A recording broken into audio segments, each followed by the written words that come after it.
Hey, welcome to a beginner's guide to using WordPress. I'm Adi Purdila. Nowadays, WordPress is one of the most powerful content management systems out there. You can create anything from simple pages to blogs to more complex websites. In this course, you'll learn everything you need to know to get started with WordPress. At the end of it, you'll know how to install it both locally and on a live server, how to create new posts, new pages, and how to take advantage of some of its most awesome features like sidebars and menus. Finally, you'll learn how to customize it to your liking using themes and settings.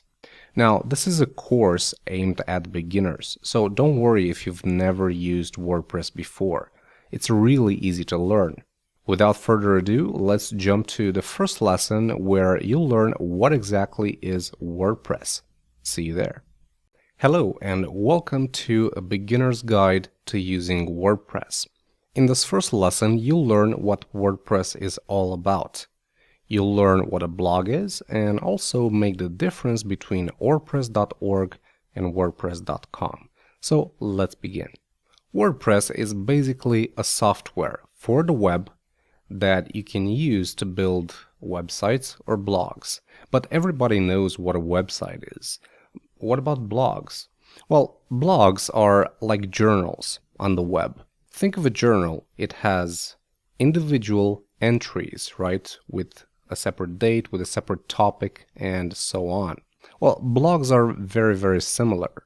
They're places on the web where you can share your thoughts, or if you own a company, for example, you could share various tips and tricks or news about products you're developing. The uses for it are really diverse. So what I'm going to do now is show you actual examples of blogs. The first one is the WordPress.com blog. So as you can see here, there are individual entries, each one with a title, maybe an image, and then a description, a number of comments, and a publish date, as well as an author here on the top.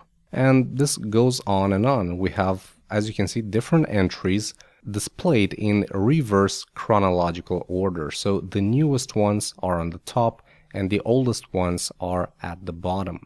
Let's see another example, the WordPress.org blog. This looks different, but the structure is basically the same. Title, publish date, publish author. Here, additionally, we have some categories that post or entry belong to. Then we have the blog post content, and at the bottom, some sharing options. Let's scroll down. As you can see, more and more blog posts. And if we go all the way down, you're going to see a link, older posts. This will take us to another page. So as you can see in the link here, we have news/page/2. So these blog posts can be organized into pages. Another example, for example, the We Build Envato blog.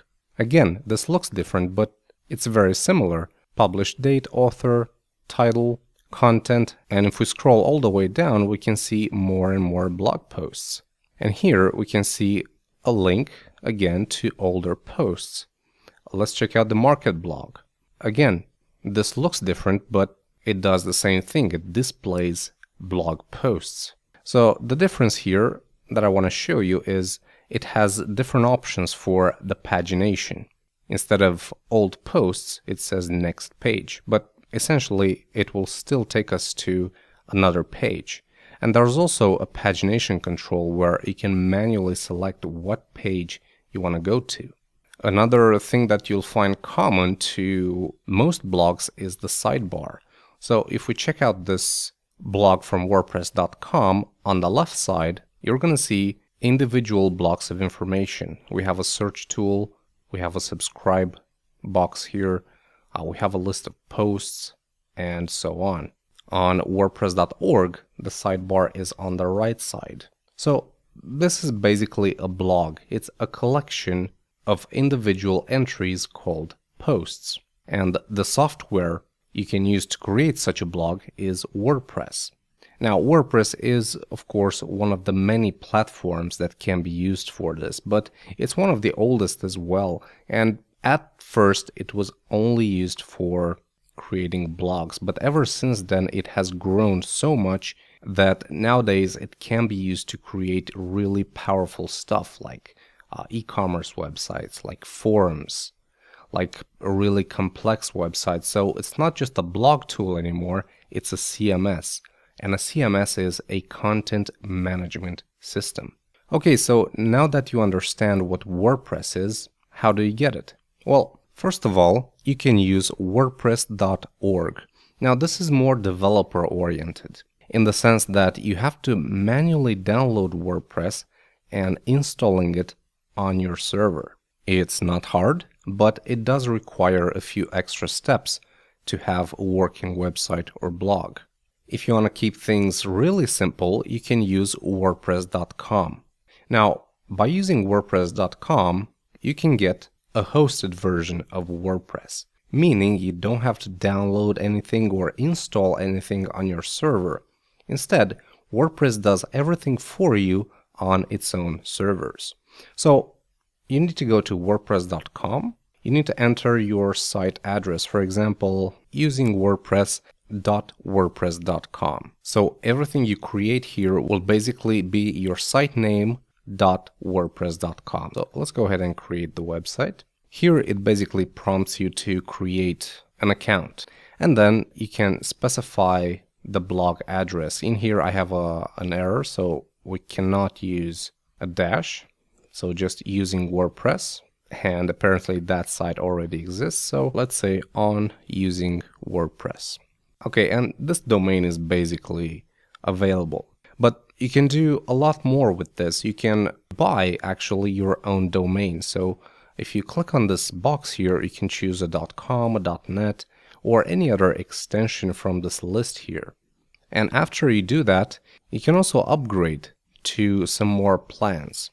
So definitely check out this page, see if you find anything you're interested in.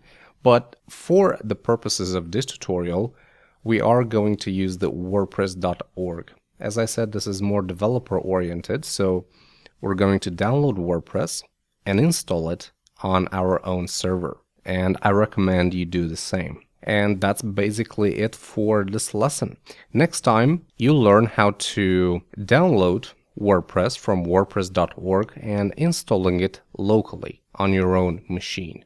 I'll see you there. Hey, welcome back to a beginner's guide to using WordPress. Now that you know what WordPress is used for, it's time to learn how to install it. There are two ways to do that: locally, on your own computer, or on a live server. We'll cover both, but in this lesson, you'll learn how to install it locally. So let's get started. Installing WordPress locally is really simple. You need two things. You need a server that can run Apache, MySQL, and PHP, and also you need the files from WordPress.org. And those files you can get by downloading them from here. So first of all, you can go to mamp.info. Mamp is an application that will emulate or simulate a server on your local machine. Either it's Windows or OS X. I'm using OS X here, so I can simply go to download and then hit this button right here. If you're using Windows, then simply click on this link, MAMP for Windows. So go ahead and download the app for your operating system, and then go ahead and open it. Hit continue, continue again, continue, agree, install for all users, continue, and then install. It's going to ask you for the password, and then this will start installing MAMP and MAMP Pro. Now, MAMP Pro is like an extended version of MAMP with some extra features, and it's also a paid version. But if you're just getting started, MAMP is quite enough. So the first time you open it, it's going to ask you to choose between MAMP and MAMP Pro. For now, let's go with simple MAMP. Okay, the interface looks something like this. You have your preferences, You have your Apache and MySQL server status over here, and then a button for Start Server. So let's hit that.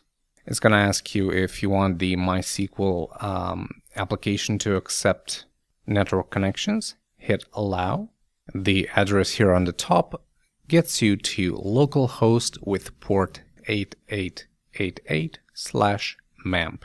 And this is basically like an information page. So if you close this and you go back to MAMP and you click the Open Web Start Page button, it's going to take you to the exact same page. Let's get into the WordPress.org website and hit this download button to download all the files that we need. Yeah, it's going to tell you download WordPress 4.0 with a .zip. So download that. And once that's downloaded, you have a zip file here. Simply double click it, open this file, copy everything inside it, and then go to your MAMP directory, which can be found in applications/MAMP. And then inside htdocs, create a new folder here. Let's call it Tuts Plus, and then paste everything you've copied from WordPress into the Tuts Plus directory. So what you did here was basically copy all the installation files into your working folder. Now it's important that you keep the Tuts Plus folder or the working folder inside htdocs, because that's where localhost with the port of 8888 will look for files. In order to install WordPress, you need a database. And for that, you need to open this MAMP starting page, then go to Tools, phpMyAdmin. Now, this might look a bit intimidating, but it's not really. On the left side, you have all your databases, and on the right side, you have a few tabs, which give you options to work with those databases. So, first thing you'll do is go to Databases. You'll see a list here. And then you see Create Database. Let's call this WordPress 4.0 from version 4.0. You can call this any way you want. Hit Create, and now the WordPress 4.0 database has been created. It's that simple. The next thing you got to do is open wp-config sample in a code editor. So I have Sublime Text here. And there are very few changes that you gotta make. First of all, database name, we're gonna put WordPress 4.0 or the name you gave to the database. And then username is gonna be root, this is standard, and root here. Although you can change it in here. So you see users, if you want, you can add a user, but for now, just stick with root because it has all the privileges. Okay, coming back here, if we scroll down, you're going to see this text here that says put your unique phrase here. And this is a security measure. So what you can do is copy this link, open it in a browser, and it's going to give you some keys that you can use. So simply copy these, paste them in here, and hit save. Now, this is not exactly required if you're working locally, but if you're doing this on a live server, then you should definitely consider using these generated keys. Okay, so close this and then rename wp-config sample to wp-config, just like that. You can close this. You can close this. Change the address to localhost 888/Tuts Plus, which is the name of the folder inside the htdocs. You'll be taken to wp-admin/install-php. And here you can start installing WordPress. So select your language, continue, select the site title, let's say a simple WordPress installation. Username, I'm going to simply choose admin, a simple password. I only put like 1, 2, 3 here, but you should consider using a more powerful password. And then your email address. At the bottom, you have an option, allow search engines to index this site. Now, if you're installing WordPress on a live server and you will open that to the public, then you will allow search engines to index the site. Otherwise, if you're working locally, you can check this off and then hit install WordPress. And now it says WordPress has been installed, and then log in with your username and password. And that's it, basically. That's how you install WordPress locally. Next time, you'll be learning how to install it on a live server. So I'll see you there. Hey, welcome back to a beginner's guide to using WordPress. In the previous lesson, you've learned how to install WordPress locally. That was very easy, so now it's time for something a bit closer to the real world, installing it on a live server. So let's begin. Now, installing WordPress on your local machine is great for development. You can test things there, you can make changes and see if you like them and so on. But your local machine can't really be accessed from the exterior. So if you want other people to visit your site, you have to put it on a live server. And for that, you need two things: a domain name, and the domain is like a global address where your site can be located. For example, WordPress.org. This is the domain name. And the second thing is an actual server that will host your website, which means basically a server that will hold your site's files. Now, when it comes to WordPress, ThemeForest actually gives you a list here of recommended hosting partners, and also you have some discounts with the majority of them. And the prices vary. You have some cheap options and you have more expensive alternatives. Now, in this lesson, I'm going to show you how to get a domain and get hosting on Media Temple. If you decide to go with another hosting partner, that's totally fine. The principles are basically the same. You create an account with one of these providers, you buy hosting plus a domain, or if you already have a domain, you can add it there. And then once everything is set up, you can install WordPress and you can copy your site's file. The only thing that's different is maybe how the admin interface looks like on the provider's backend, but that's like a minor detail. So I'm going to click this Get Hosting Now button, and it's going to take us to this landing page for ThemeForest. And there's also a discount code here, MT30 Tuts. And on plans, you can choose from several of them. You have premium WordPress hosting at $29 per month, or you have shared hosting, which is the more affordable option, but it only limits you to 1 million visitors. So if you're just starting out, the grid is actually everything you need. So this is $20 per month. Let's get started. We're going to add it to cart. For the domain, I'm actually going to use on using WordPress.com. And I want to register this domain. It's telling me that the domain I chose is available. Let's continue. Once you get here, you have the option to add some extras to your hosting, like an SSL certificate if you're dealing with e-commerce, or a security pack if you're worried about malware. But we're going to skip all of this. Enter your contact information. Then the payment term, I'm going to choose monthly here. Then you need to input your card number and card information, and then the special offer code goes in here. So after I input my card information, I'm going to hit checkout. And once I do that, it says that my order is scheduled for processing, and it takes a little while until it's processed. And then it says my order is confirmed. Now, shortly after this, you will receive an email that will ask you to create a password. So I'm going to choose a new password and then go to the login page, and you'll enter the email and password. Okay, now once you log in, you're going to see this dashboard. Basically, it tells you what domains you have and also what hosting you have for that domain. And on the right, you're going to see a button that says admin. If it's not accessible yet, then just wait a couple of minutes and try again.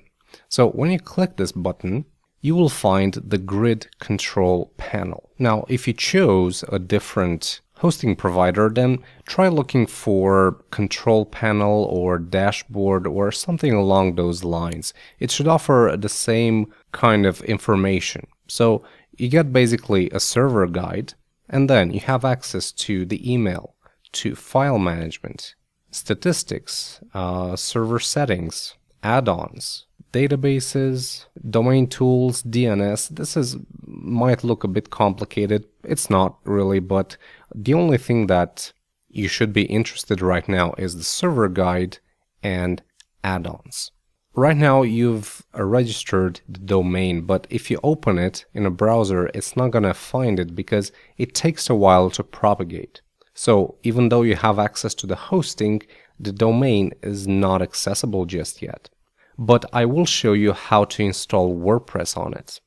There are two ways basically. Now this depends on your hosting provider, but most of them have something called a one-click install or a quick install or something along those lines. On Media Temple, this is called one-click apps. And basically what you do is you can install an app without having to upload any files yourself. So this is very convenient. You just click on New App, and then it tells you that you don't have a database user just yet. So you can do that by going here or going back to the dashboard down below on databases. So you go to Manage Databases, and you will find an initial database setup. This is your username. You cannot change it. What you can do is set a password. So I'm going to set a password here, and I'm going to create the database user. Okay, and now it's asking me to create a new database. As you can see, this is very similar to what we did in the previous lesson using the PHP MyAdmin, only this interface is much friendlier. So the database name, let's just say Tuts Plus. Okay, and create database. Okay, great. So now we have one database and one user for that database. Now, if we go back here to one-click apps, you can see Drupal, WordPress, and Zencar. So you can choose WordPress. It asks you for a path, for example, blog.onusingwordpress.com. You can choose here the database that you want to use. In my case, it's Tuts Plus. You can create a database prefix if you want, and then you can hit install. And this will effectively install WordPress on that subdomain that you chose, which is blog. I'm actually going to cancel this, and I'm going to show you how to install it the old-fashioned way, just in case you don't have this one-click or fast app install on your hosting provider. So what you need to do is go to your dashboard, admin, and then server guide. And you can see a list here basically with your domains, with the FTP information, DNS information, the databases, so you can see the username here, and then the email information. So the thing that we're interested in is the FTP information. Now FTP stands for File Transfer Protocol, and it's basically a way for you to communicate with the server. You log in and you can copy, you can upload, or you can download files from that server. Okay, now for an FTP application, there are a lot of apps out there, but what I recommend is FileZilla. It has clients for all platforms and it's free, or if you want something fancier, you can get the Transmit app from Panic. This is Mac only and it is a paid app, but you know, if you're just getting started, FileZilla is quite enough. So go back to your server guide and open FileZilla. To connect to a server, you need a host name, a username, a password, and optionally a port. So you can find all of this information here. The host name is this, so copy it there. Username is this. The password is the one that you just created. And then optionally, you can specify a port if you're instructed to do so. If not, then simply leave this blank. And then quick connect. And once you do that, you're in, basically. You can see on this box here a list of folders. You need to go to Domains, find your own domain, which is onusingwordpress.com, and HTML. And in here, you have an index and an images folder. Now, this address is still not accessible, but you need it to be accessible in order to install WordPress. So you will need to pause this video and come back to it once you have access to this domain. Now, once your domain is accessible, you should see something like this.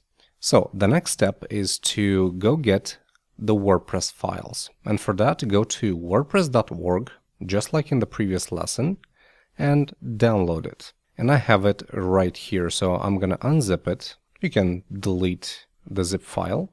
And then using FileZilla, in the HTML folder, you can delete those files from there. So hit delete, yes.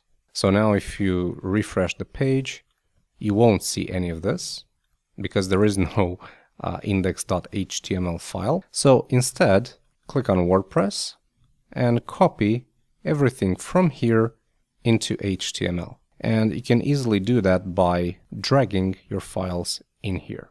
And there are over 1,000 files to be copied, so it might take a while. Now, once that's complete, you need to do one more thing, and that is to edit the wp-config file. So select this one, right-click, and rename it to wp-config. And then you need to open it locally, so wp-config, simply drag it in a code editor. And then you got to put the database name, which you can get from the server guide, so you would select this, paste it here. Username is actually this portion right here, and the password is the one that you selected. And then for the authentication keys, you simply copy this link, open it in a new window, copy it, and paste it here. And then for MySQL hostname, you will need to change localhost into, go to database connections, and select this internal hostname. So copy this and replace it here. Then re-upload wp-config and refresh. And then you'll be taken to the WordPress install page. Select the language, the site title, username, just like we did in the previous lesson. And when you're finished with these, hit install WordPress. When it's installed, log in, and there you go. You now have a working WordPress installation, which can be found at your new domain. And as you can see, it uses the default 2014 theme. Now, in this course, we're going to use the local installation to find out more about WordPress. And that's basically it. So just to recap, two methods to install it on a server.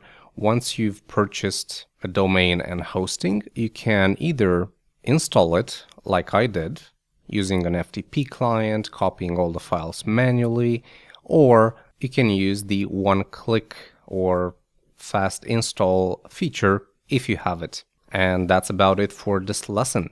Next time, you'll learn about the WordPress Dashboard. So I'll see you there. Hello and welcome back to a beginner's guide to using WordPress.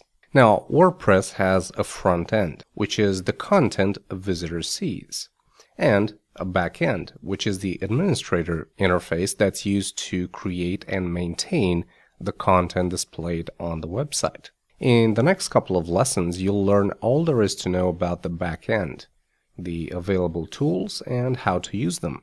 In this particular lesson, you'll start with the first thing you see when you open the WordPress backend, the dashboard. As soon as you log into the WordPress backend, you will see the dashboard. That's the first active link. And the dashboard is actually a section on the sidebar here on the left. It contains the home and update links. So let's see what it's all about. First of all, you're going to see a welcome message, which can be dismissed if you want. It will give you a couple of links to help you get started with your new blog or website. So this is the back end. If you want to see the real website, the actual website that visitors see, you can simply hover on this home link and then visit site. I'm going to open this in a new tab so you can see it. So this is what it looks like. You have your page here, and also if you're logged in, you're going to see this top bar. that is connected to WordPress and will show you various options, like adding a new post or a page. On the welcome message, you can see a big button that will take you to the Site Customizer. Basically, that's a tool that you can use to tweak colors, fonts, the site name, the site tagline, and so on. Then you have links for writing your first blog post, adding an about page, and even managing widgets. More about that later. Let's close this, and we can see a few modules here. Now these modules can be expanded, collapsed, or moved around, so you can customize your dashboard in any way you want. This menu on the left is also collapsible, so you can click this button and you'll only see icons. Click it again and you'll see icons plus text. One of the modules is activity. It's going to show you all the recently published posts as well as all the recent comments. Then you have quick draft. If you have an idea and you want to write it really quick, you can give it a title, you can create some content, and then you can save a draft.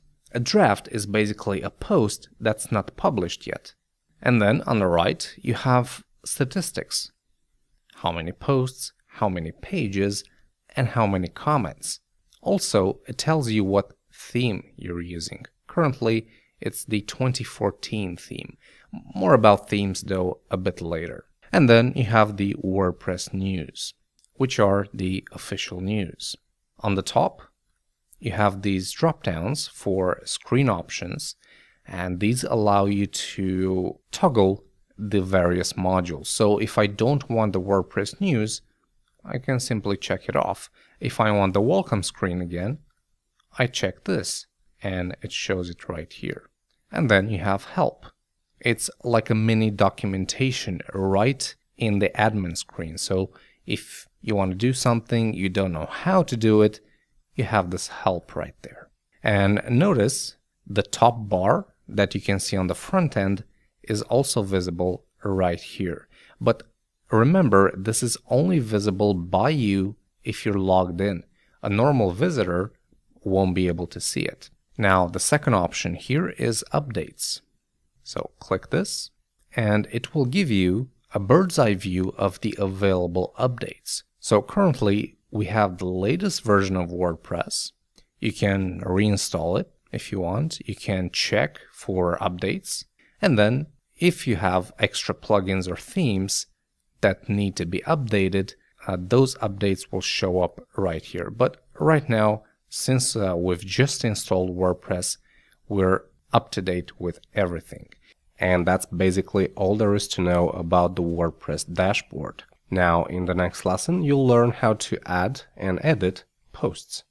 Hey, welcome back to a beginner's guide to using WordPress. In this lesson, you'll learn about one of the main tools you can use to create content, posts. You'll learn how to access the existing posts, and then how to add, edit, or delete a post. WordPress posts can also be scheduled, and you can even create drafts before you publish anything.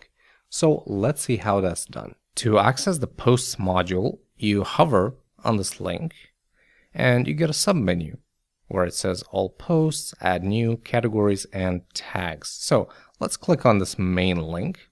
It's going to take me to the all posts page. Here you can see a table with the post title, author, categories, tags, comments, and the published date.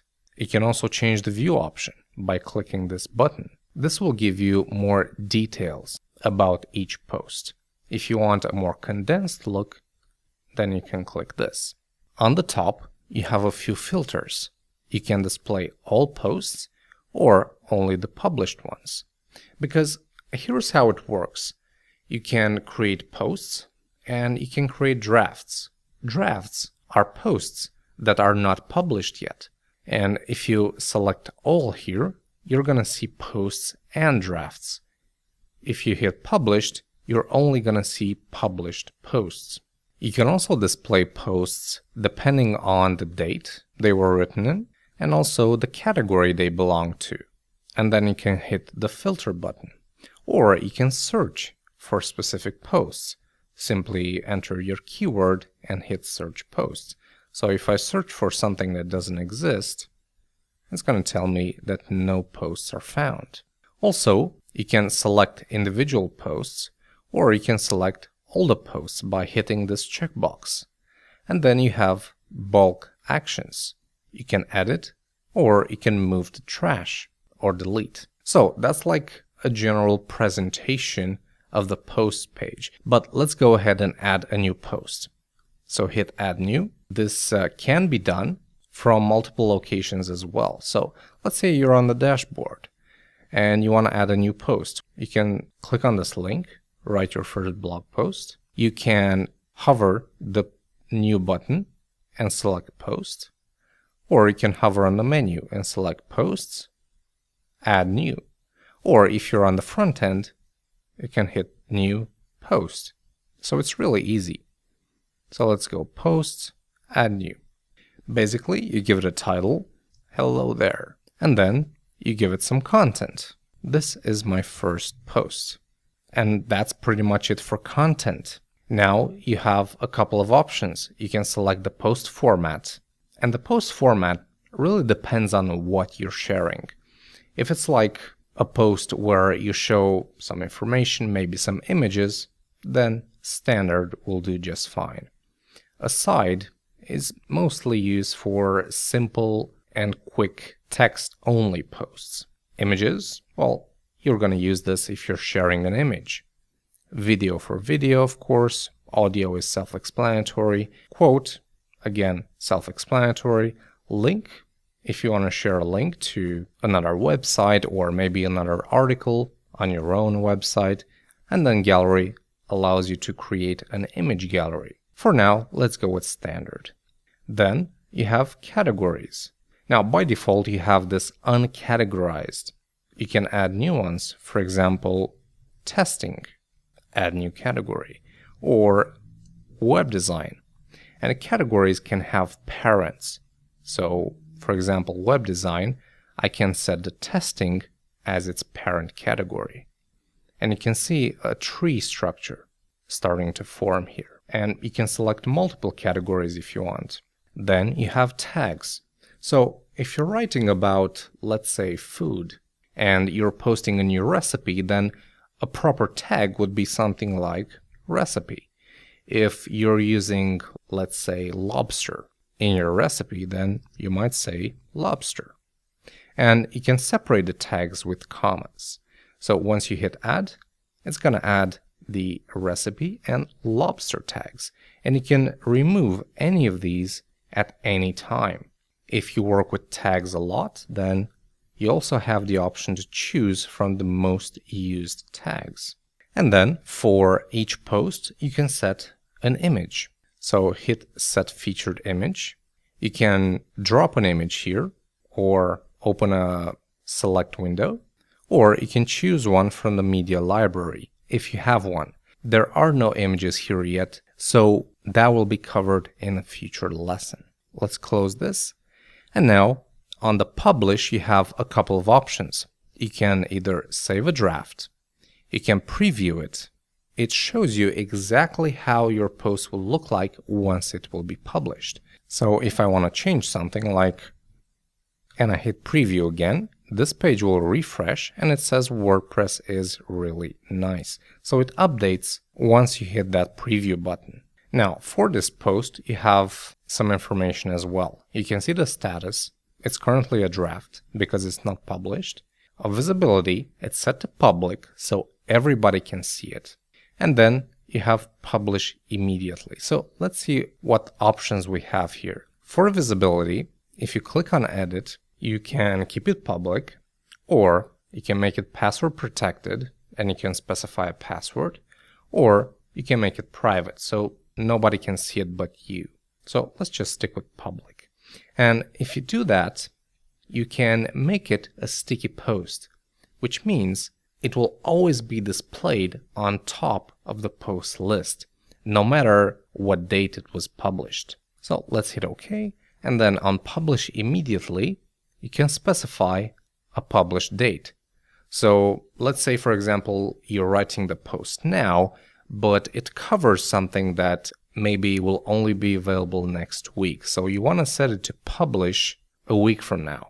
Well, you can simply set the publish date and then hit OK. You can also delete it, or you can publish it. So let's go ahead and publish the post. And notice you're now taken to a page for editing that post. So now the front end is updated with the latest post, as you can see here. And the new post is sitting on the top because it is the most recently published post. So that's how you add a post. If you want to edit, you can simply go to All Posts, and by hovering on one of these titles, you have the options to edit, Quick Edit, which will open an editor right here in the table, and you can change the title, you can change the categories, tags, and so on. Or you can hit Edit, and it's going to take you to this big page where you can virtually change anything you want with this post.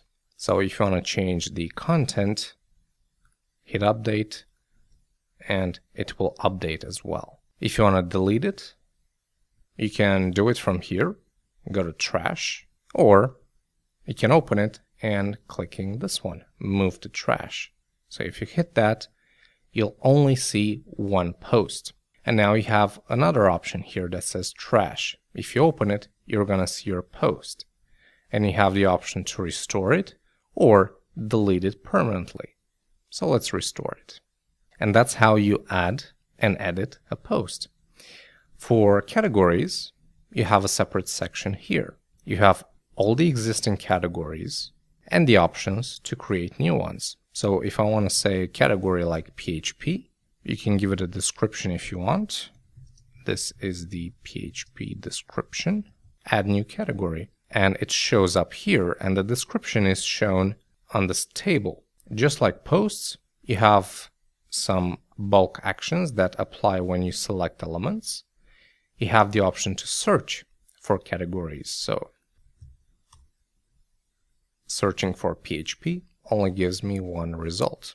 If you hover on a specific category, you have options to edit, quick edit, like changing the name, the slug, delete, or view. If you click on view, it's going to take you to category archives. Basically, this means it will show you all the posts that belong in a specific category. If you click on edit, you'll have some more options like setting the description and setting the parent. So let's update this. And you can see the tree structure here. So this is the first level with a single dash, and this is the second level with 2 dashes. The same goes for tags. They're very much like the categories, except tags cannot have parents. So again, you simply create a tag, maybe give it a description, and hit Add New Tag. And then on the table on the right, you can see a count. How many times has a tag been used? So now if you go to Add New Post, you can see the new categories, and also let's say CU, and it gives me a list of matching existing tags that I can choose from. So I can select this one if I want to add it to a new post. And that's basically how you add and edit posts. Okay, now that you have a firm grasp on how to work with posts, it's time to move on to pages. That's what you'll learn in the next lesson. Hey, welcome back to a beginner's guide to using WordPress. In this lesson, you'll learn about pages. They are used for creating content, just like posts, but they are quite different. Posts are listed in reverse chronological order on the home page, or the blog page, and, just like you saw in the previous lesson, can have tags and categories. Pages, on the other hand, are static. They're not listed by date and don't use tags or categories. Let's find out more. Working with pages is really simple and actually similar to working with posts. So you can access pages by going to the menu, Pages, All Pages. Here you're gonna see a list with the title, author, number of comments, and the published date. And just like posts, you have the option to show all pages or only published ones. So let's add a new page. Let's call this test page. Hello, this is a test page. Just like with posts, you have some options for publishing it. You can save it as a draft or publish it directly, or you can set the visibility, public, password protected, and private, or you can schedule it. Now, the thing that's different about pages is the page attributes. You can have parents for pages. So if I select the sample page as my parent, this new one, the test page, will be a subpage. And then I can also choose a template. There are 3 default templates here that you can choose from. We'll just keep default for now. And then hit publish. Now, if I refresh this, you'll notice the sample page has now turned into a drop-down menu, and it's showing my test page as a child. So if I open it, I get the exact content that I've written. If I want this to be its own standalone page, I can simply choose no parent, hit update, and now my menu will update here to show sample page and test page. Just like posts, I have some options here for pages. I can edit, I can quick edit in place, or I can delete it. And that's how you work with pages. Now, as you've seen in the past 2 lessons, adding content is done via an editor. So in the next lesson, you'll find out more about that editor. Hey, welcome back to a beginner's guide to using WordPress. In the previous lessons, you've learned about adding posts and pages. Now, writing the text content is done via an editor. That's called TinyMCE, and it's a WYSIWYG editor, meaning what you see is what you get. Basically, the end result will look exactly the same as what you see inside that editor. In this lesson, you'll learn all there is to know about it, so let's get started. The WordPress editor is used to create content in both pages and posts. For example, let's create a new post. This, at the bottom, is the editor, and it has 2 modes, visual and text. Visual allows you to create content and previewing it at the same time. The text mode shows you the HTML that's generated based on what you wrote in the visual mode. So let me give you an example. Let's start with a basic paragraph. At the bottom, you can see the word count. It can be really useful if, for example, you're writing an article and you have a maximum number of words that are allowed. Now, if you take a look at the text mode, you can see a simple text. So let's add maybe some list items. You can do that easily by using the toolbar at the top. So I'm going to hit bulleted list and then add 3 more items. Now, if I go to text, you're going to see the HTML UL with 3 list items. So this is basically how it works. If you want, you can do changes in the text mode. So if I change this to OL, ordered list, in visual, it will be changed as well. In the beginning of this lesson, I was talking about the WYSIWYG and what it means. So what you see is what you get. If I publish this post and I preview it, basically what I see in my editor is what I get in my page. So in here, you get an exact preview of what's going to be published.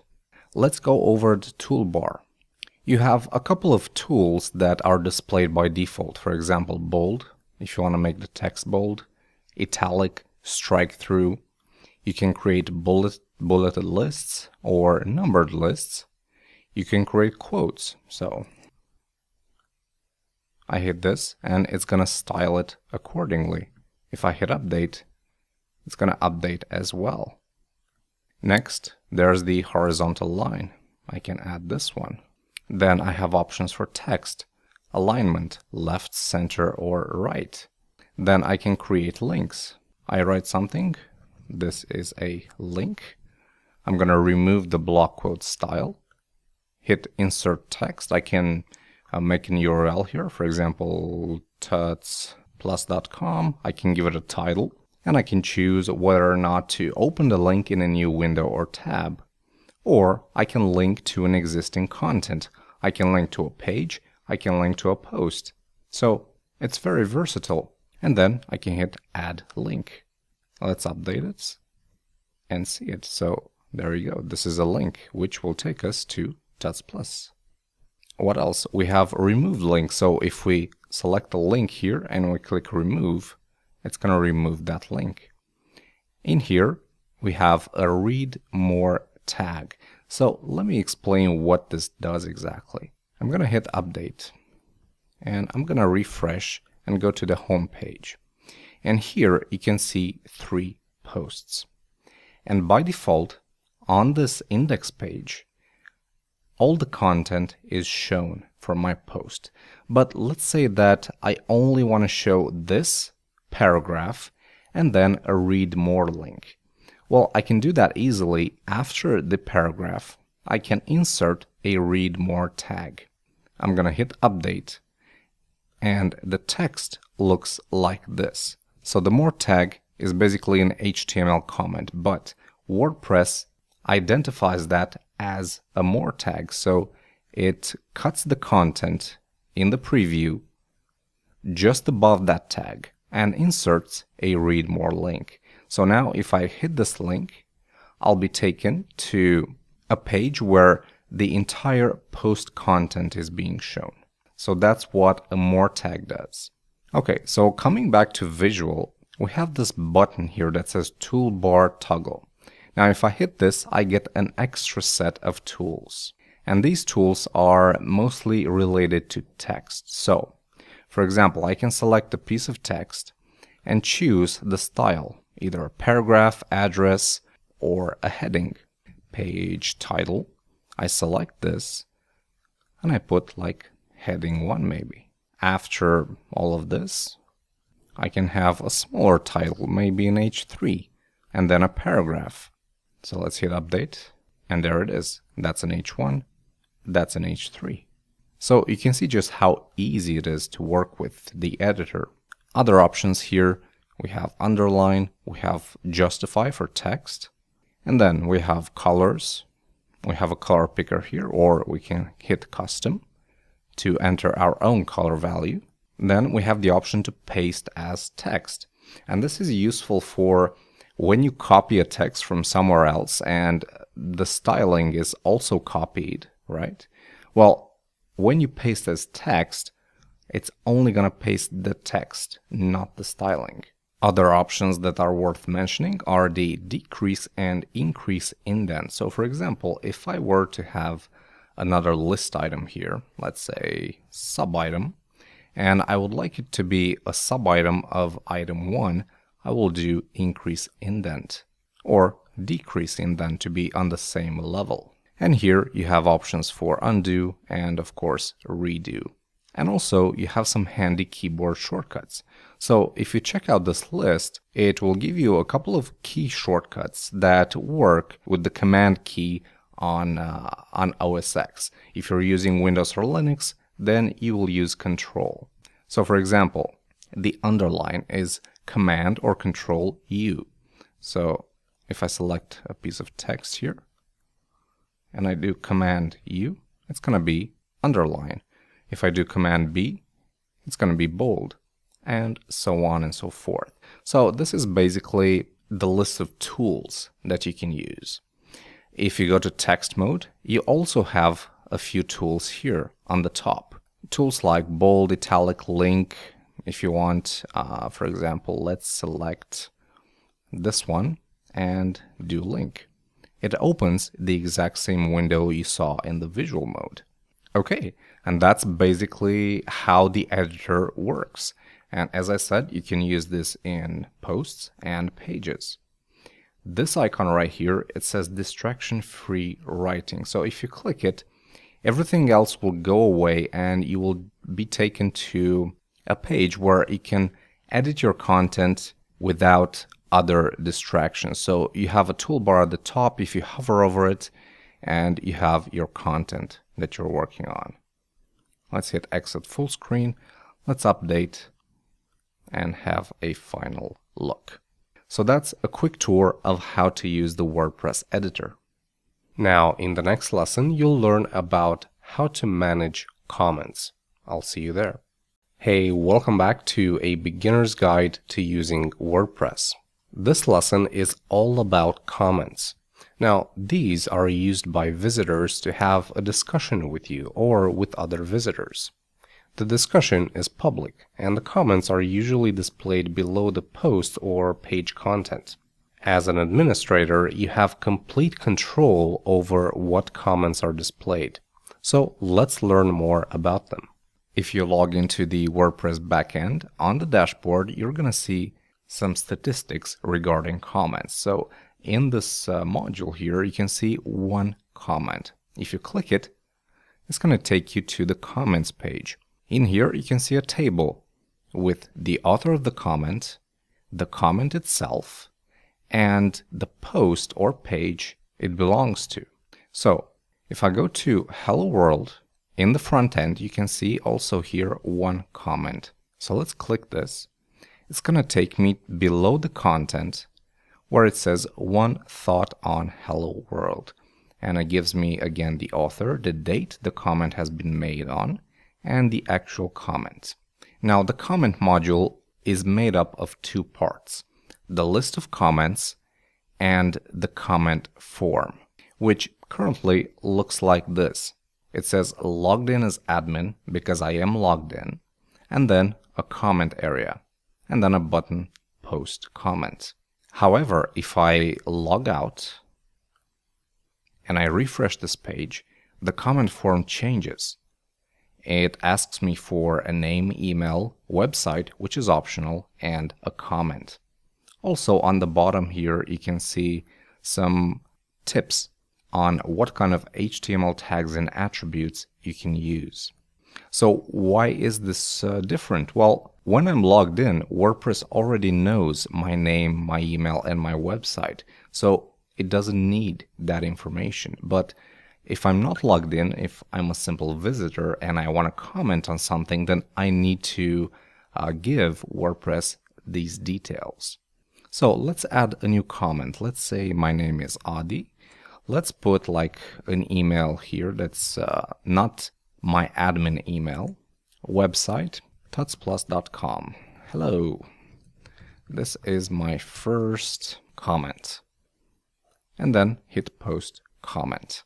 Now, on this post, you can see two comments, one by Mr. WordPress and one by Adi, but it says your comment is awaiting moderation because WordPress allows you to read all the comments before you allow them to be publicly visible. So if someone is like mean or insulting towards you and you don't want to display that comment, you have the option to delete it or mark it as spam even. So let's log back in, and you can see a notification here where it says comments. There's also one on the top here. So it says one comment awaiting moderation. Click on this one and you can see the new comment, and you have a few options. You can approve it, you can reply to it directly, you can do a quick edit, you can edit it in a separate window, and this window also gives you the option to approve it or mark it as spam or simply delete it. And those options are also available here. So if I approve this comment and I now refresh, it no longer says that my comment is awaiting for moderation. And I can do it the other way around. So if somehow a comment slipped and I don't want to show it anymore, I can simply hit unapprove. So if I hit unapprove on this one, yeah, it only says one thought on Hello World. And the other comment is not shown anymore. Comments can also be nested, so I can reply to this comment right here by hitting the reply link. It's going to take me to the comment area, and I can say hello, and I can post it. Now notice when I'm logged in as admin, my comments are automatically added and made public, so I don't have to moderate my own comments. From the front end, I also have the option to edit a comment. So if I hit this, it's going to take me here, maybe add some more text, hit update, and it's going to take me back to the front end. Now, comments are also available for pages. So if I go to the sample page, I can leave a reply. I'm going to post that comment. And now I have one comment on the page. Now, if I go back to the dashboard, I can see 4 comments here, one of which is still waiting for approval. So let's go ahead and approve this one as well. If I want to delete a comment, let's say I want to delete this one, I'm going to trash it, and then it's in trash. It's not deleted permanently, but I do have the option to do that, or I can restore it. Now, comments can be disabled for specific pages or posts. So let's go to posts. Let's go to another great post. And let's go to screen options. And in here, you have a few more options. So let's hit comments. And then let's toggle discussion. Now, discussion has the option to allow comments and allow trackbacks and pingbacks.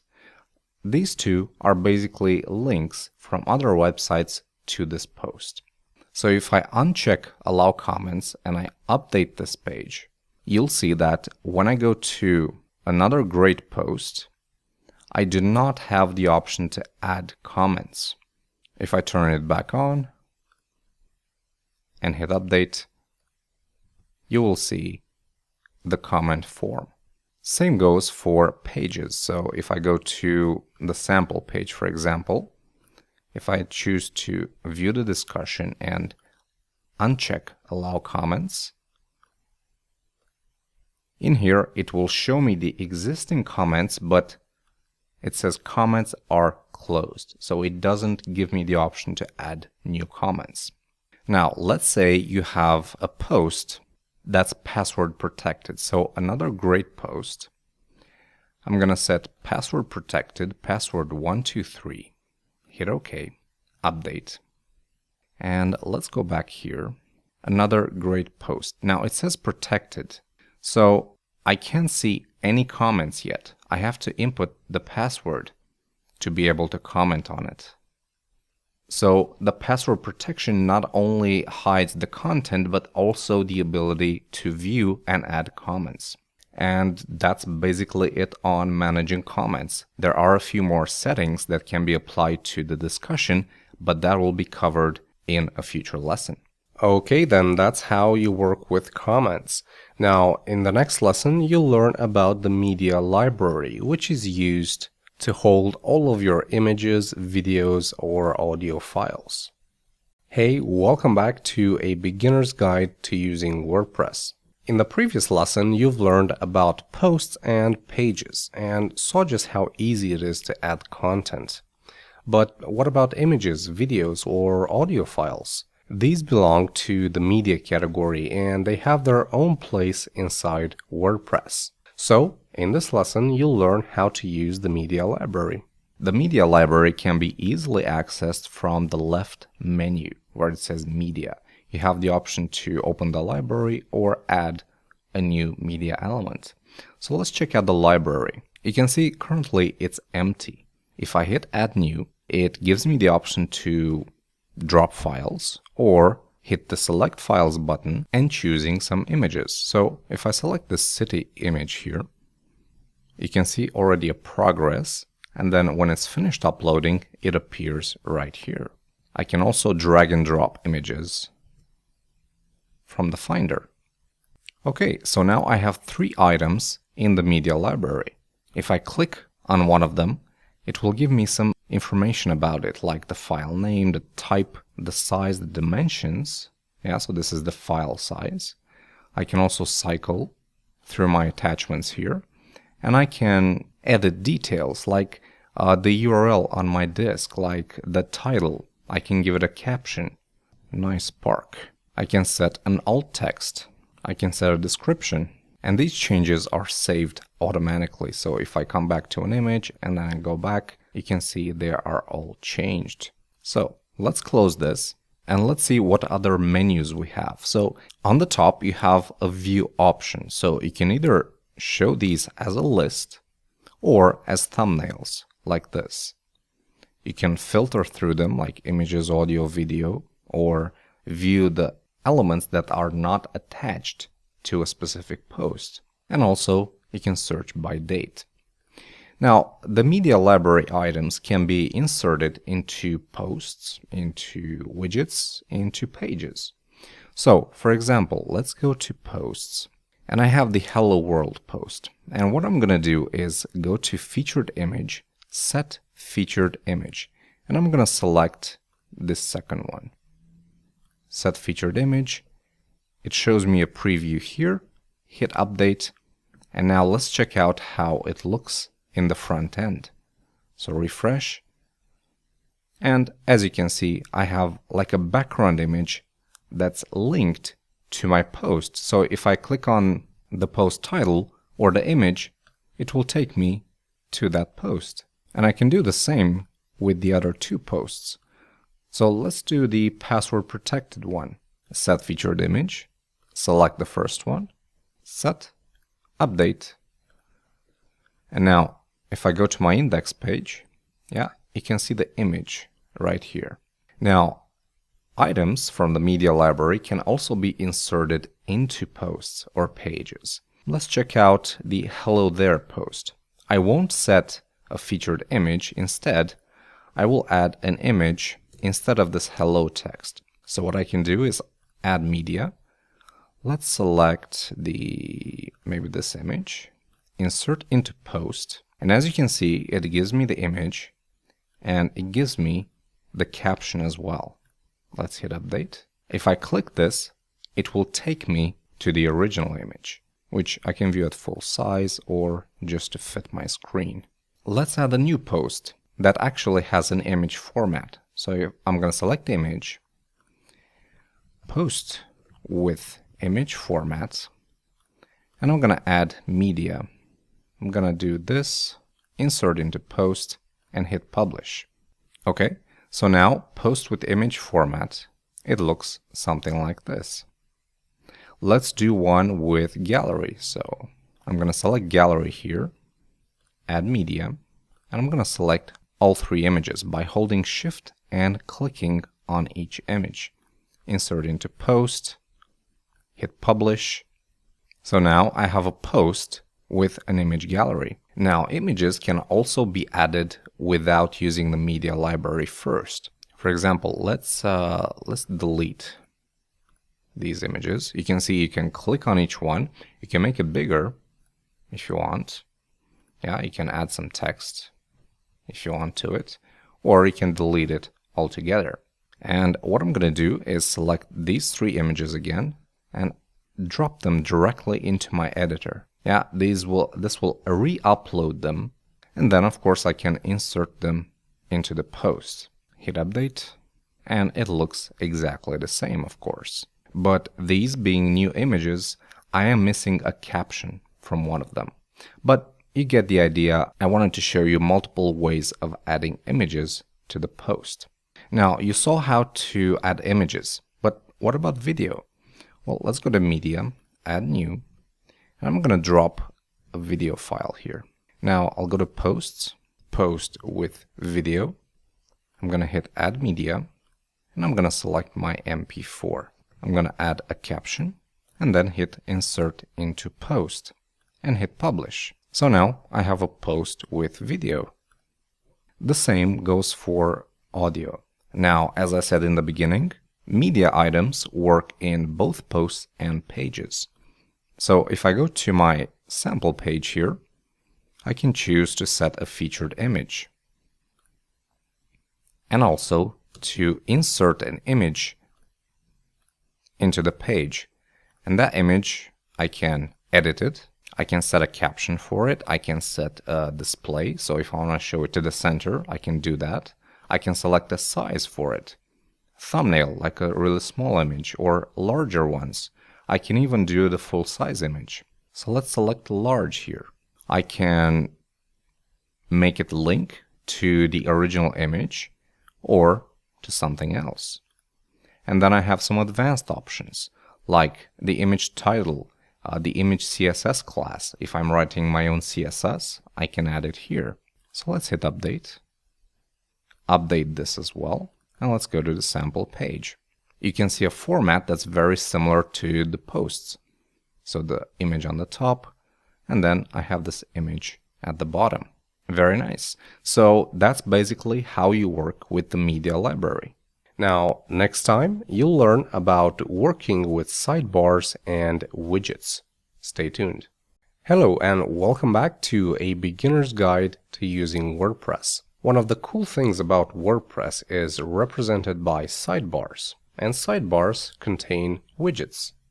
These are small blocks of content that display a specific information. For example, you can have a widget that shows a search form, or one that displays a list of all the existing pages inside your blog. In this lesson, you'll learn how to add and manage widgets. So let's get started. Working with sidebars in widgets is really simple. Let's take a look at our front end. The sidebar, in this particular case, is present on the left side. And in the sidebar, we can see a couple of blocks of content. For example, the first one is a search form. This is a widget. Then we have recent posts. We have a title and some content. Then we have a widget for recent comments, archives, categories, and meta. Now, all of this is editable from the back end. So we need to go to Appearance, Widgets. Now, this might look complicated, but it's not really. What you see on the right are sidebars. So you have the primary sidebar, and that is the main sidebar that appears on the left, which is this. Then you have the content sidebar, and this is an additional sidebar that appears on the right side. Currently, this is empty. It doesn't have any widgets. And then there is the footer widget area. It appears in the footer section of the site, which is at the very bottom. Now, on the primary sidebar, you can see a list of all the widgets that I showed you earlier. So search, recent posts, recent comments, search, recent posts, recent comments. You can click and drag any one of these to rearrange them. So if I move recent comments on the top, it automatically updates. And if I refresh, you can see the change. I can also delete some of these. Simply click on this little icon and hit delete. And now that widget is gone. I can also add a title for every widget. So search here, for example, save. And now my search widget has a title. And then I can simply move widgets from one sidebar to the other. So if, for example, I want recent posts and archives to be displayed on the footer, I simply drag and drop. And now if I refresh, you can see a footer area with those two widgets. That's very cool because it allows you to quickly modify your website's layout. Let's add one to the content sidebar. Let's say this meta. Refresh. And now I also have a sidebar on the right.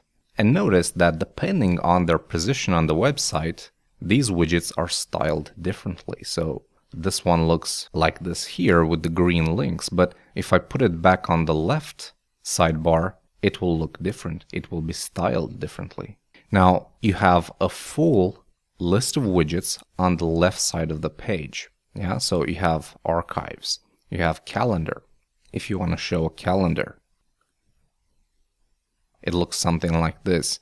And the boxes that are marked with green represent the dates which contain posts.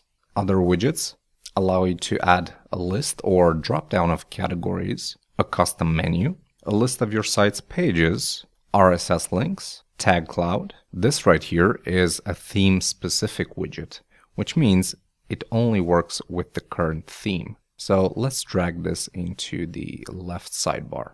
I'm going to set the title that says My Galleries, and I'm only gonna tell it to show posts that have the gallery post format. Yeah, so refresh, and at the bottom it says my galleries, and it displays my gallery posts. And then you can simply have a widget that says text or HTML. And here you can write pretty much anything you want. So this is a text widget.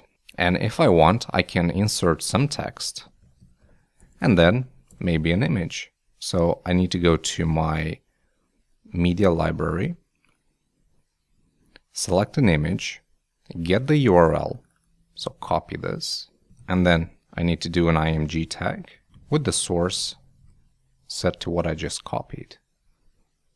Hit save. And now I have a new widget with some text and the image that I just added.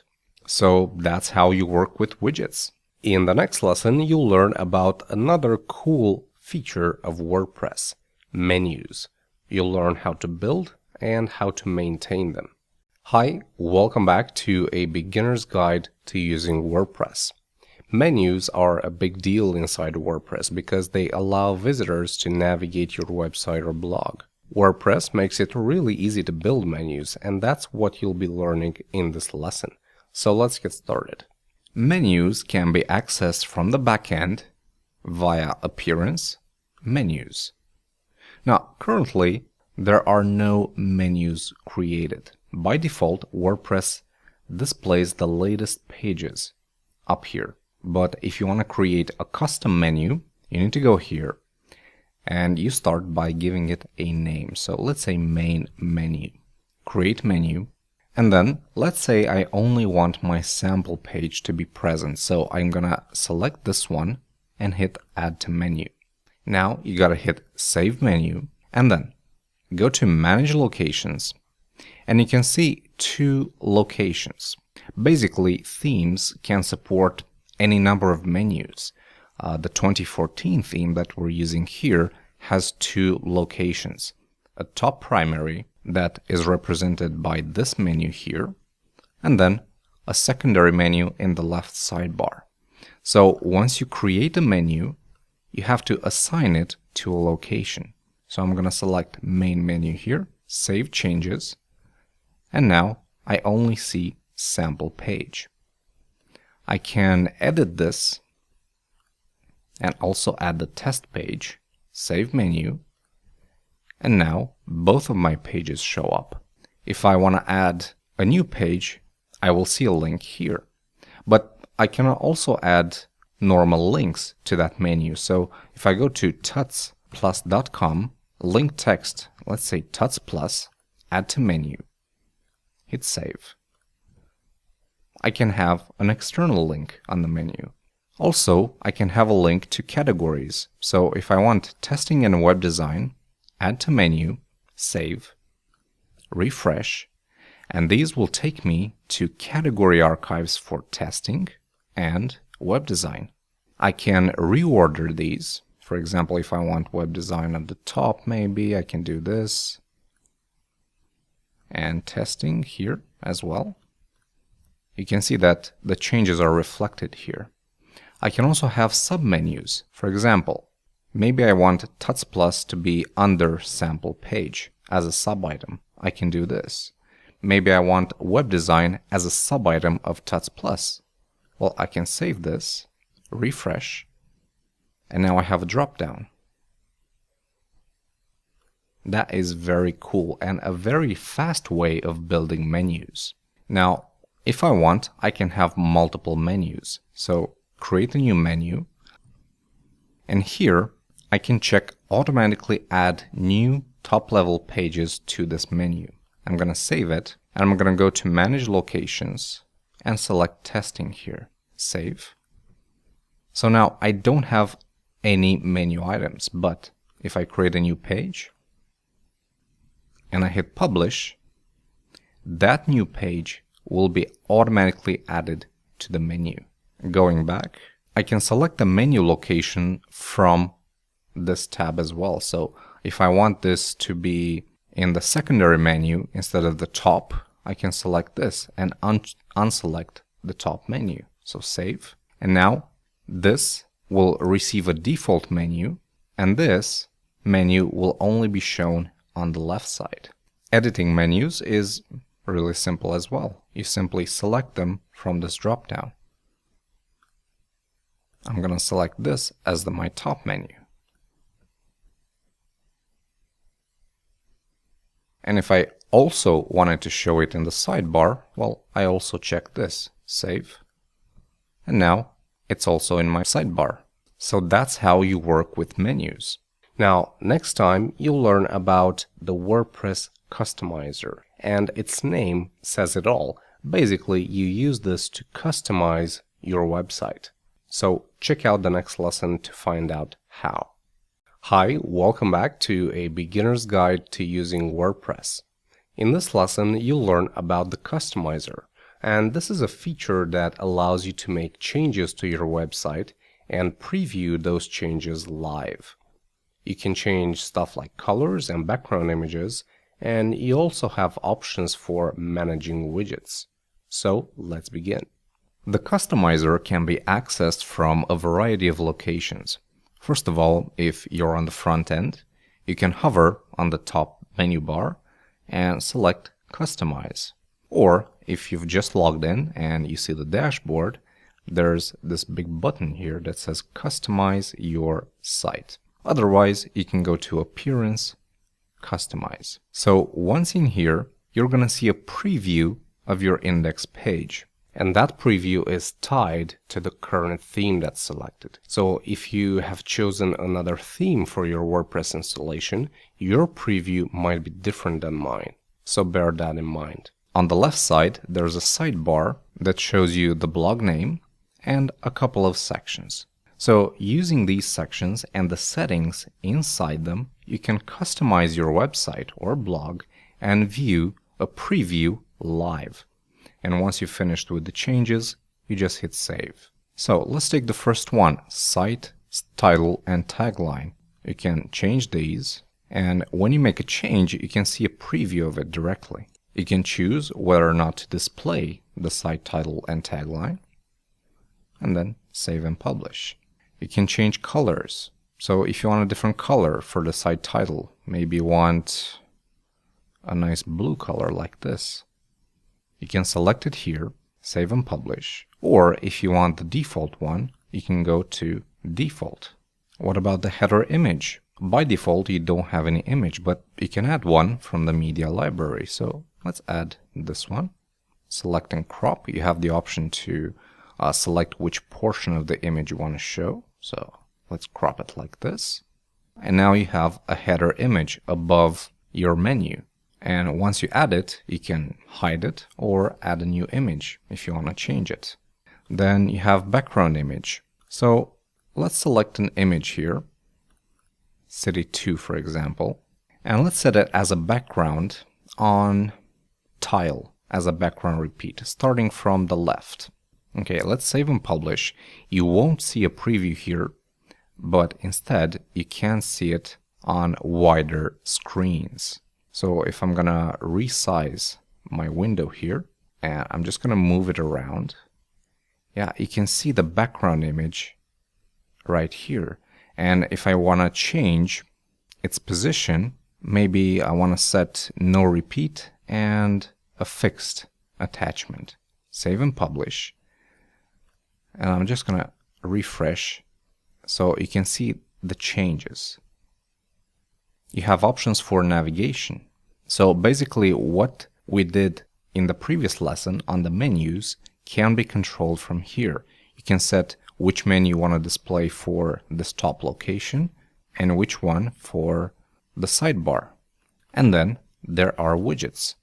Now widgets will display in their own separate sections because they are a bit more complicated. You have the sidebars, and you can change the widgets order here. You can add a widget if you want from this big list. So let's add a new widget to the content sidebar, a list of pages. And you can see a live preview here. Next, we can see some options for a static front page. Now this allows you to select what kind of front page you want to see. One that displays your latest post, or maybe you want to see a static page. If you select a static page, you can choose to display a page from this list. So let's select sample. And then for post page, let's select test. So if I hit save and publish, I can see the sample page as my home page. And if I go to test page, it's going to show me my posts. So you can play around with this. If you want to keep the default, then just select your latest posts. And then finally, there's an option for featured content. And here you basically have to use a tag to feature some of your posts. So let's use the tag that they suggest, featured. And let's go to our posts. And I'm going to feature hello world and hello there. So tags, I'm going to say featured, add, update. And then on hello there, I'm going to add that tag as well, update. And now if I refresh my page, above my posts, you're going to see featured posts. And they are these two to which I've added the featured tag. So that's a very nice way of promoting or showcasing some of your posts. And that's pretty much all you can do from the customizer. You can also collapse this if you want. You can still view a preview of your site, and you can bring it up at any time. And you can close it from here. That's basically how you use the customizer. In the next lesson, you'll learn about plugins. They are used to extend the functionality of WordPress. Find out how in the next lesson. Hey, welcome back to a beginner's guide to using WordPress. A very important part of WordPress is represented by plugins. These are tools used to extend the functionality of WordPress. Now, since it is so versatile, you cannot incorporate everything it can do in the core of the framework. Instead, you would use a plugin to add a very specific functionality. That's what you'll be learning in this lesson. To access the plugins, you need to go to the sidebar menu, Plugins. At first, this will give you a list of all the installed plugins, but you also have the ability to add new ones, either by clicking this link or this button on the top. As I was saying earlier, a plugin is basically an extension with a very specific functionality. For example, let's take the default Hello Dolly plugin. When I activate it, you'll see a random lyric from the Hello Dolly song. Refresh, and you can see another one. So, of course, this is a very simple plugin. It doesn't have any awesome functionality, but it gives you some kind of idea on how plugins work. If I want, I can deactivate it at any time, or actually delete it if I want to. A plugin that also comes by default is Akismet. This is one of the best plugins that protects your blog from comment spam. You have to create an account with them, then you gotta get an API key, and then you activate it. And this will effectively monitor what comments are coming in, and it will automatically separate the spam ones. So this is a very, very helpful plugin. So how exactly do you add plugins? Well, let's hit the Add New button, and in here you can see a list of featured plugins, or you can view popular or favorite ones. You see an icon, the title of the plugin, as well as a description and the plugin author. So let's scroll down here. You can see, for example, bbPress, which is the forum plugin for WordPress. Very, very cool. You can search plugins by tags, or you can simply search by entering a keyword here. So let's check out some of the most popular plugins. For example, let's take WordPress SEO by Yoast. Let's install it. It's going to ask me if I'm sure you want to install. Yes. And this will take you to the plugin installation page. It's going to say installing the plugin. It's been successfully installed. And then you can either return to the plugin installer or activate it directly. Once you activate it, you're going to see a few changes. For example, this menu item and also this menu item, right? So the plugin adds functionality, but also it has a few settings. So for that, it creates some menu entries. So if we go to the dashboard here, you can see some general settings. Now, these plugins belong to the WordPress plugin repository, which can be found at wordpress.org/plugins. And if you're searching for something particular, you can search it here, you can download it, and then install it manually from the WordPress backend. So if you go to Plugins, Add New, you need to click on this link, and then you simply upload the zip file with the plugin right here, and it will be installed. But probably the quickest way is just to search for a plugin. Now, let's go back here and deactivate the WordPress SEO. As you can see, it removed the menu entries. Now, another great source of WordPress plugins is CodeCanyon. So if you go to codecanyon.net, you go to the WordPress category, you will find a list of paid plugins that will do pretty much everything you need, from e-commerce to contact forms to SEO. You have all of these categories here, and you can filter by price, by sales, by rating, and you can find the plugin that you want. So it depends on what you need. You can either search for a plugin here in the plugin directory, or you can search one on codecanyon.net. Now, wherever you get the plugins, you have the ability to edit them right from the backend. Using the editor function here, you first need to select the plugin that you want to edit. Hello Dolly, for example, select. On the right side, it's going to show you a list of all the files contained in that plugin. And then in here, you have a simple editor that you can use to change the plugin files. But if you're just starting out in WordPress, it's better not to touch these files.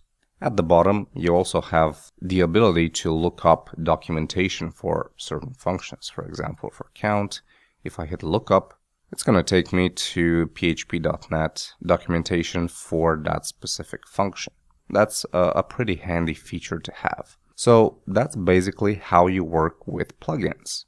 Now, in the next lesson, you'll learn how to work with users.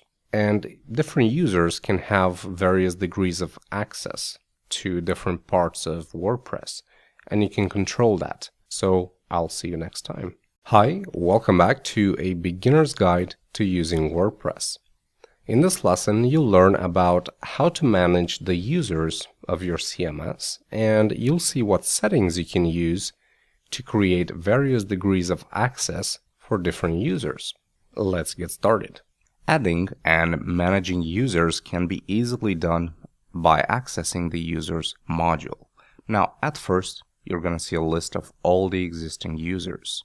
In this case, there's only one user, admin, but we can create new ones. So add new. First of all, we got to give a username. Let's say Tuts Plus. Email, adi@tutsplus.com. First name, last name, website. These are optional. Password, let's do 123, 123. And I can select a role here. Subscriber, contributor, author, editor, and administrator. Now, based on the role, that user will have specific permissions, so he will only be able to do certain things. Let's set the role to subscriber and hit add new user. And we have an error. This username is invalid, so I gotta get rid of this plus here. Re-enter my password. Add new user. Okay, so now there are two users. Let's log out and log in with the Tuts user. So as you can see, this is completely changed. I only have access to the dashboard and my profile. Because I'm a subscriber, basically I cannot edit content or add content. What I can do is change the color scheme of my backend and change some of my details. Maybe add a bio, maybe change my password, and that's about it. So let's change the color scheme here to blue. Now, let's log out.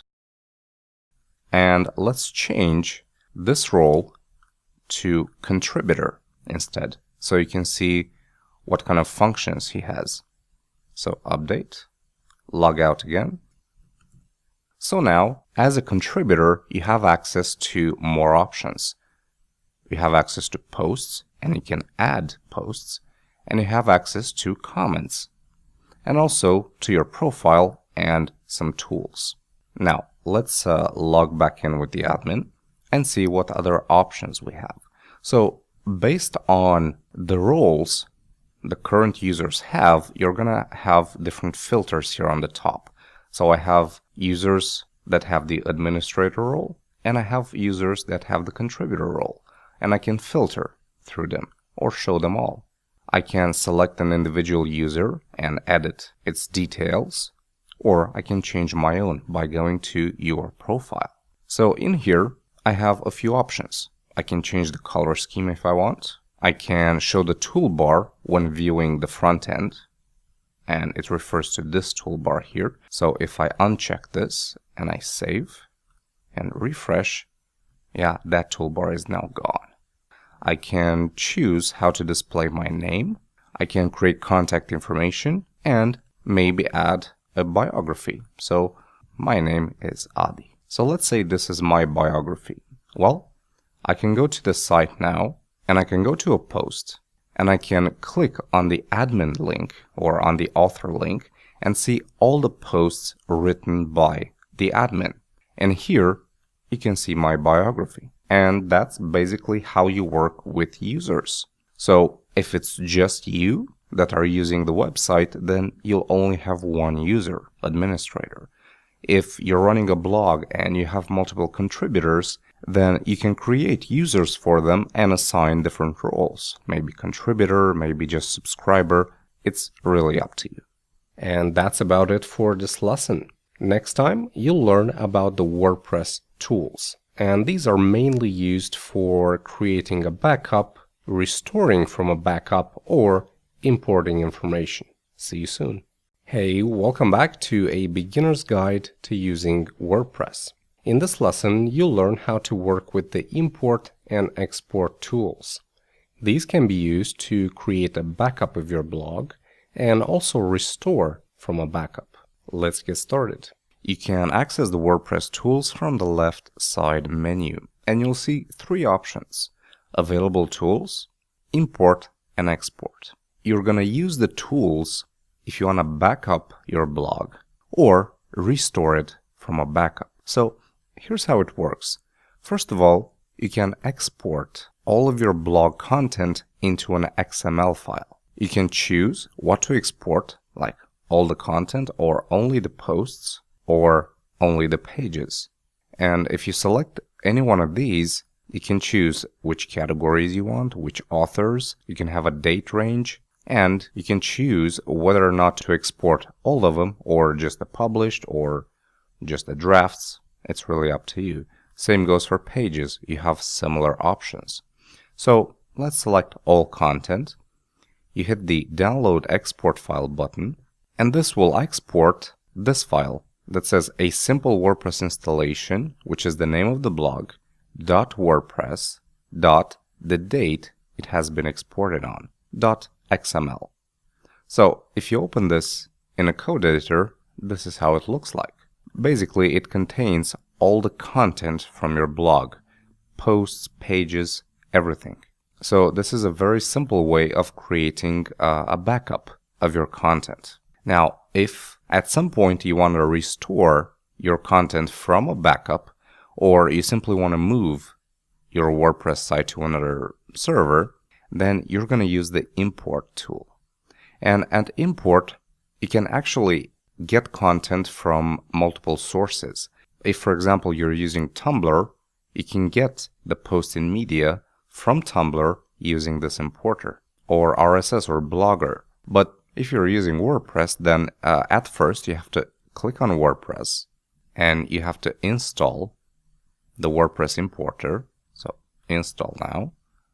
This is a plugin, yes. Then hit activate plugin and run importer. And here you can choose an XML file, just like this one.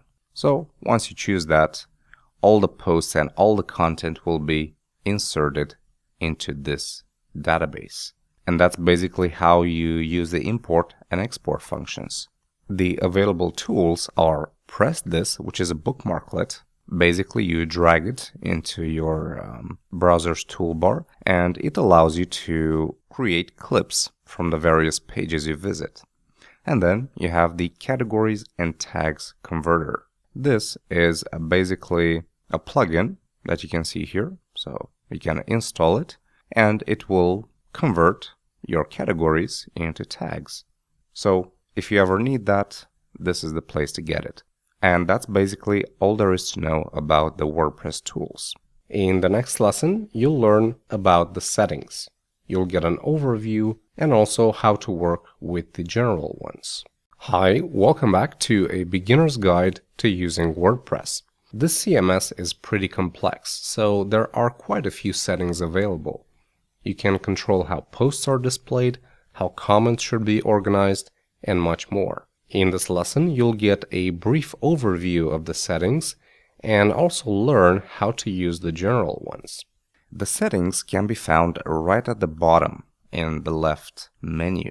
And when you open them, you can see a few categories: General, Writing, Reading, Discussion, Media, and Permalinks. So let's take a look at the general settings.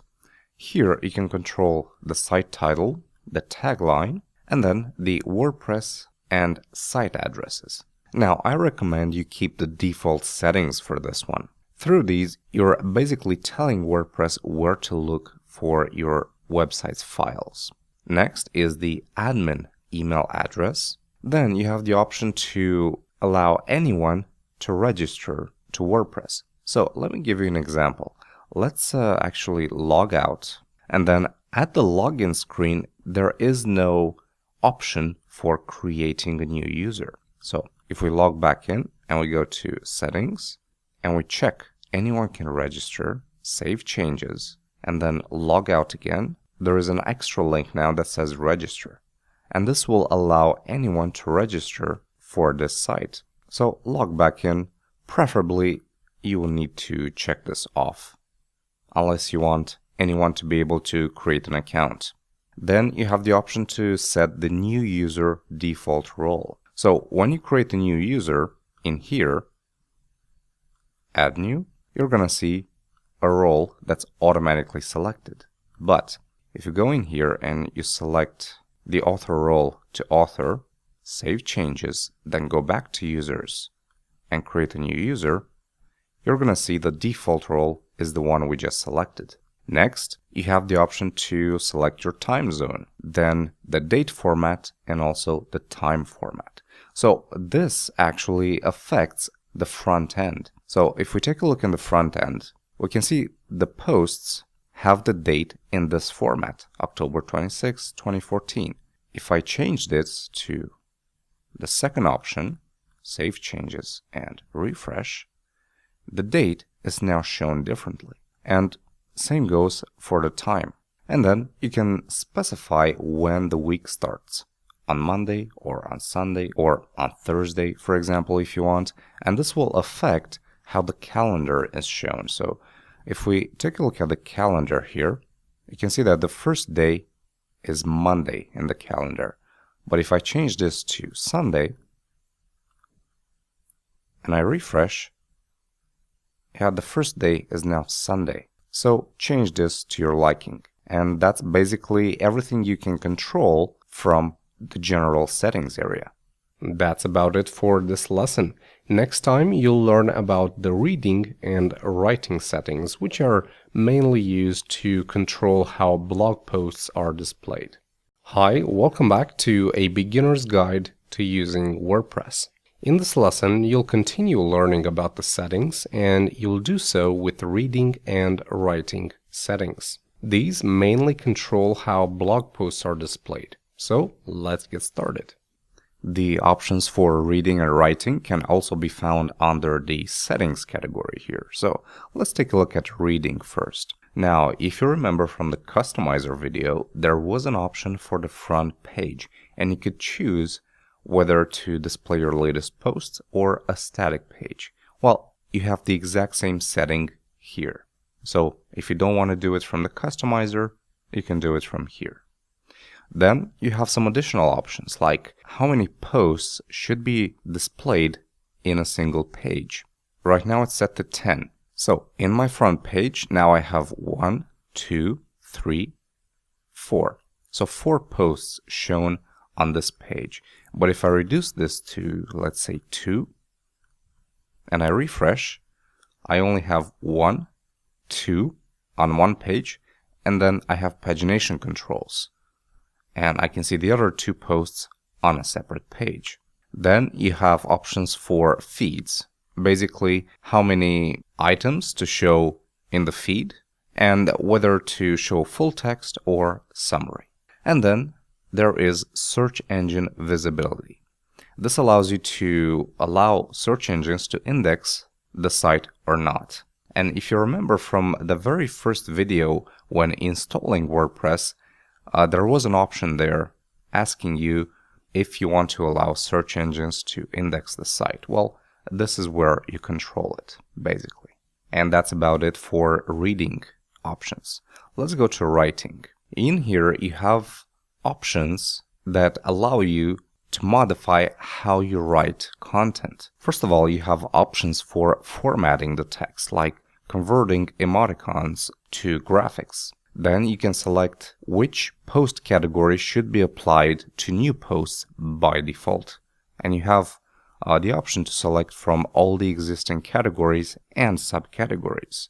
You can select which post format should be chosen by default. So if I select, let's say, status here, and I save, and then I go to posts, new, you can see that status is selected by default. So let's put this back to standard.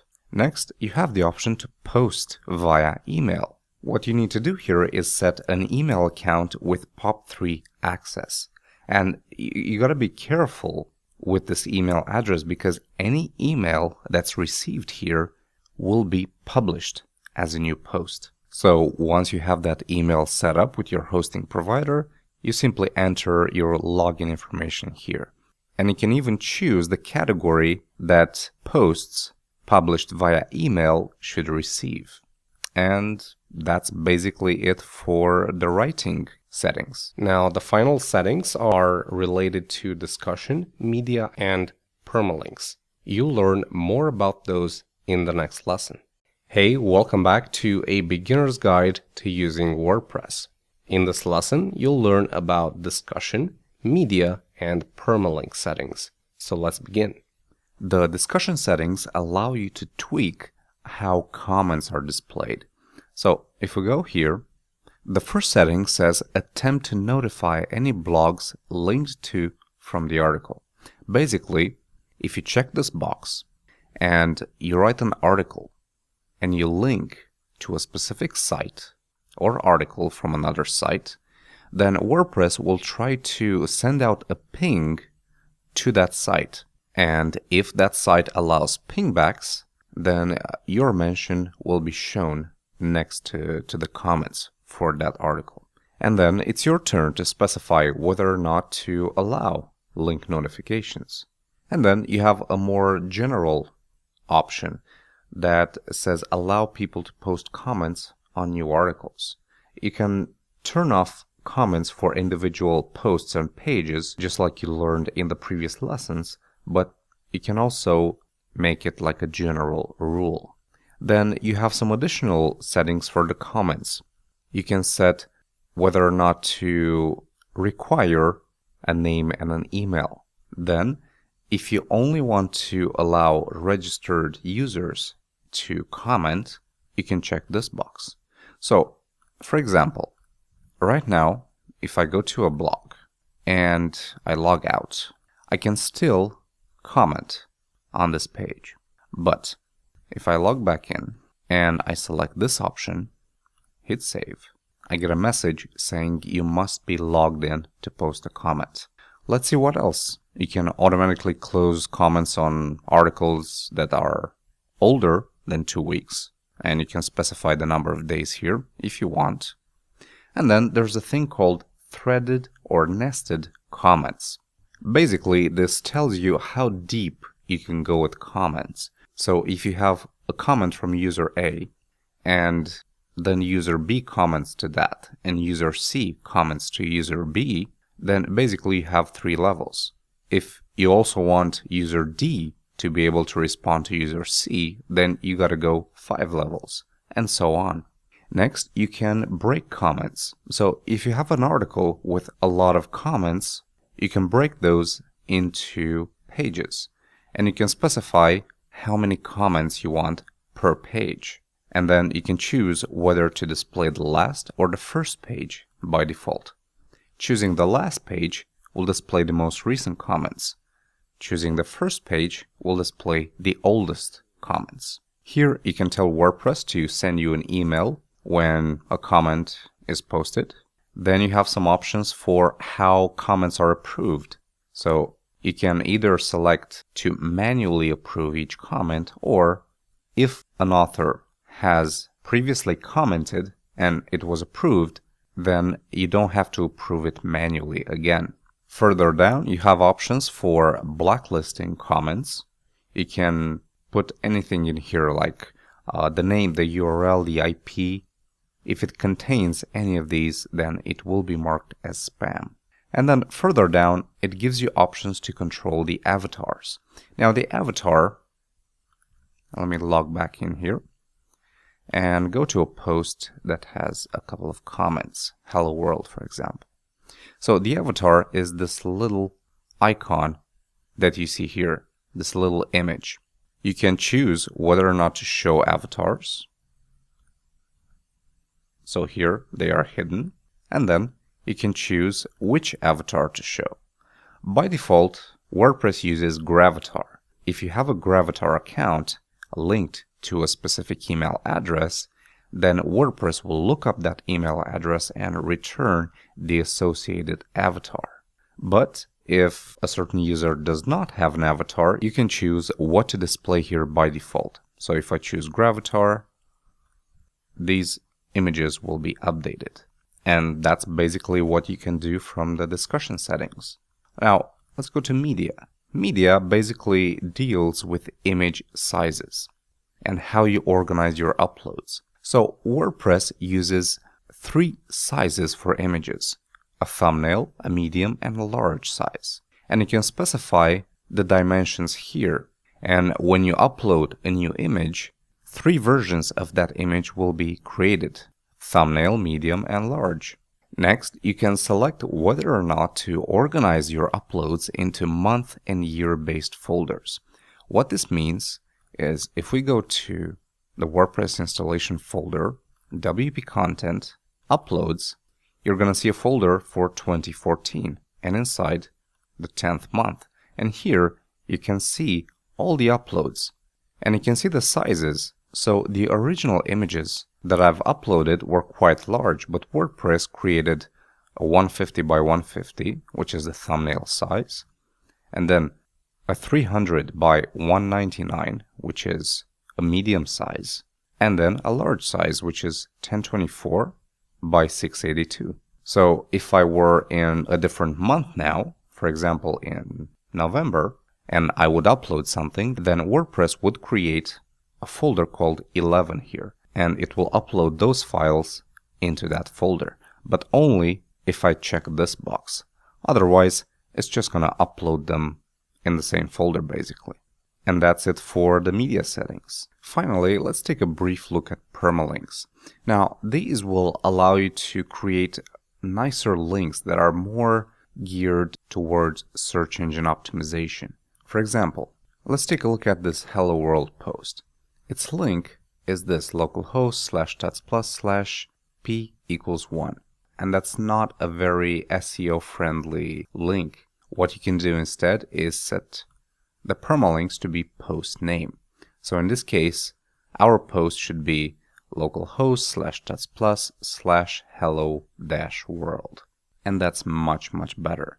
Now, using permalinks requires some special permissions from the server. And currently in this local version of MAMP, that doesn't really work. So if I hit save changes, it will update my permalink structure, but if I refresh my website, I'm going to have an error. It's going to say not found. And in fact, it won't work in any way. But when you're doing this on a live server and not on your local machine, it should work. If it doesn't, you can check out this link from the WordPress Codex on using permalinks. And this will offer at the very bottom, it's going to offer some solution for fixing permalink problems. But usually, if you have those problems, you're better off just talking to your server admin directly. So that's basically it on how to use the settings for discussion, media, and permalinks. Next time, you'll learn about WordPress themes. So I'll see you there. Hey, welcome back to a beginner's guide to using WordPress. In the previous lessons, you've learned about the basics of WordPress. Now it's time to move on to themes. These are crucial parts of any WordPress installation because they provide the aesthetics and the functionality of the website. So let's say you have 10 posts and 3 pages. A theme controls how those are displayed, meaning which fonts are used, what color is the text, what color is the button, and so on, but also controls where they are displayed. About that and more in this lesson. You can access the theme page by clicking this link in your dashboard or going to Appearance, Themes. Here you can see all of the themes that are installed as well as the active one.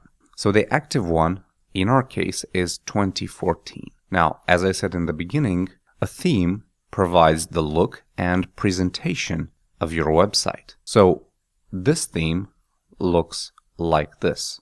But if I change the theme to 2013, for example, activate it, and refresh, you'll see a whole different look. The sidebar is now on the right side. We have different colors, different fonts. Everything is different, basically. Even the post formats look differently now. If I change it to 2012, again, it's a different look. Now, themes can also affect the functionality of a website. So in the 3 themes you saw here, we always have a sidebar, but some themes might choose not to go for a sidebar. So you won't be able to add widgets. It really depends on the theme author. But in reality, most theme authors will have certain standards that they're working with. So they'll always make sure to include support for menus, support for sidebars, and so on. Now, if you have a live website that people actually visit and you don't want to change themes and risk breaking something, you can preview a theme. So let's hover over 2014 and I can hit Live Preview. And this will open the customizer and show me the 2014 theme applied.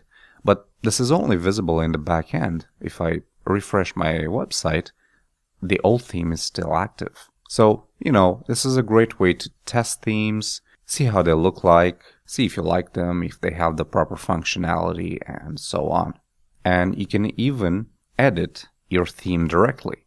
For example, you can change the background color for that text, and then when you click Save and Activate, it's going to save the changes and activate that theme.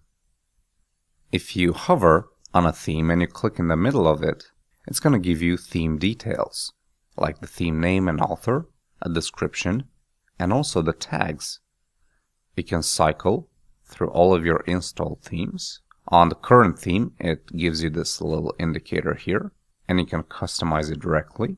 Or on any other theme, you can activate it or live preview it. Or if you don't want it anymore, you can delete it. So how do you add a theme? Well, you click this box here or the Add New button, and it's going to take you to a page that's similar to the one you saw on plugins. Basically, everything from the WordPress theme directory is shown here, and you can search themes, you can search for popular or latest themes, and you can also filter them by color, layout, different features, different subjects, and so on. And once you find a theme that you like, you can preview it like this. or you can install it. Also, if you have a theme as a zip file, you can upload it directly. So you would hit this button and then choosing the file. Now, another great source for WordPress themes is Theme Forest.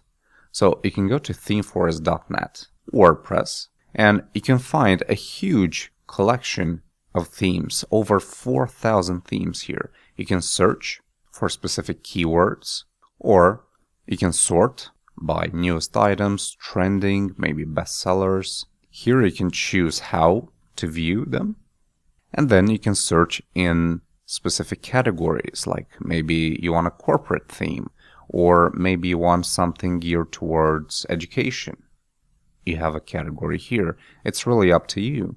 And then you can filter these by price, by sales, or by rating. So for this exercise, let's go back into the ThemeForest homepage. Scroll down where you can see free. Now, ThemeForest has a thing called Free File of the Month, and that's available for all its marketplaces. On ThemeForest, for example, there's a free WordPress theme called Behemoth. So go ahead and create an account and download it for free. Once you download it, you're going to have this zip file, so extract it. And inside, you will have a few files and directories. You also have documentation, licensing information, and plugins. But what you're really interested here is the Behemoth folder. This contains all the theme files, as you can see here. So there are two ways you can do this. One, you'll go to the backend, add new, upload. You would choose the file here inside the folder and choose the zip file and hit install now. And it says theme installed successfully. You can live preview or activate it. So let's live preview it. Okay, so as you can see, a totally different look. Let's activate it, see what it looks like.